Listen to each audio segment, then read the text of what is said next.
Je lis du livre de 2 Rois, chapitre 2, les versets 13 et 14 qui suit. Et il releva le manteau qu'Élie avait laissé tomber. Puis il retourna et s'arrêta au bord du Jourdain. Il prit le manteau qu'Élie avait laissé tomber et il en frappa les eaux et dit, « Où est l'Éternel, le Dieu d'Élie ?» Lui aussi, il frappa les eaux qui se partagèrent çà et là, et Élie passa. Notre thème pour ce soir est « Où est l'Éternel ?» Prions. Notre Seigneur et notre Dieu, merci pour le privilège que nous avons de venir vers toi en ce soir. Que ton esprit nous dirige dans toute la vérité et aide-nous à comprendre ce que tu désires nous dire, nous t'en prions. Au nom de Jésus et pour ta gloire éternelle. Amen. Que dégageons-nous de ce que nous venons de lire? Lisons le verset 14.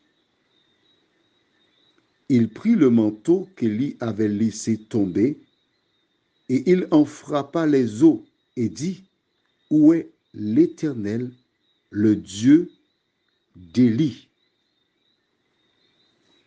Comment appelle-t-il Élie? Est-ce qu'il a appelé mon père? Non. Il l'a appelé mon père seulement lorsqu'il a été emmené. Mon père, celui qui me forme, celui qui assure ma formation pour servir Dieu. Et quand ce dernier partit, il a laissé tomber le manteau. Il a récupéré le manteau d'Élie.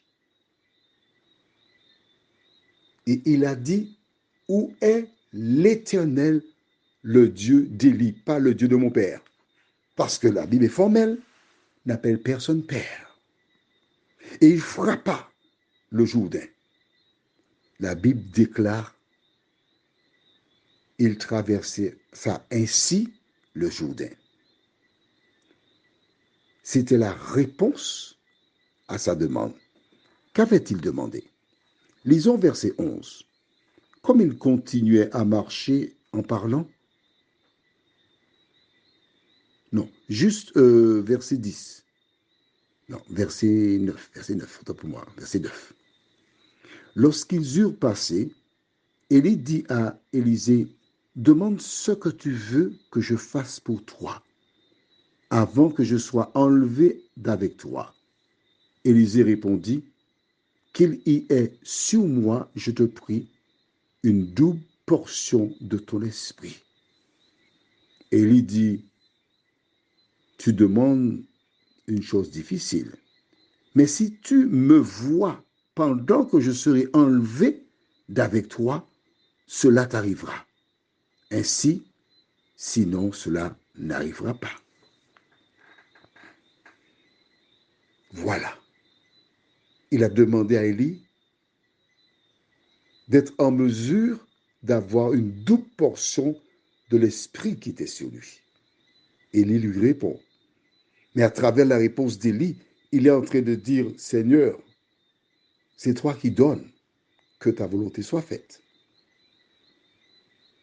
Et Dieu l'incite à laisser tomber son manteau, qu'Élisée récupère. Il prend ce dernier, frappe le Jourdain, qui s'ouvre et il peut traverser. Il a la preuve que l'Éternel a exaucé. Tout de suite, pas des jours, des mois, tu traverses des moments difficiles. Tu pries, tu ne vois pas de résultat. Comment est-ce possible? Es-tu en règle avec Dieu? Marches-tu selon sa parole? Où en es-tu par rapport à la parole de Dieu? Y a-t-il un obstacle qui empêche à Dieu de t'exaucer? Alors, nous avons vu que Élisée a ouvert les eaux du Jourdain par le biais du manteau, mais où avait-il vu cela? Lisons verset 7 du même chapitre de 2 Rois 2. 50 hommes d'entre les fils des prophètes arrivèrent et s'arrêtèrent à distance vis-à-vis, et eux deux s'arrêtèrent au bord du Jourdain.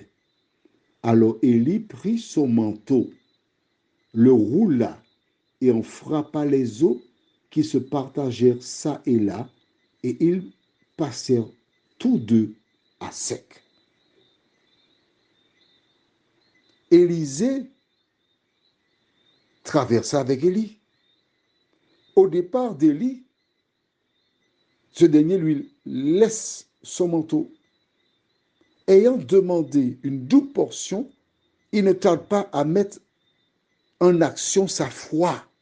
C'est pourquoi il fait exactement ce qu'Élie avait fait. Il frappe le Jourdain de la même manière avec foi. C'est pourquoi il a été en mesure de faire ce miracle et d'obtenir la réponse de Dieu. Prions. Notre Seigneur, merci pour la foi. Merci pour l'assurance. Merci pour la grâce. Merci pour le salut. Tandis que cette journée s'est achevée et beaucoup parmi nous n'ont pas vu sa fin. Merci de nous aider chaque jour à vivre en harmonie avec toi, nous t'en prions, au nom de Jésus et pour ta gloire éternelle. Amen. Je te souhaite une bonne nuit sous le regard de Dieu.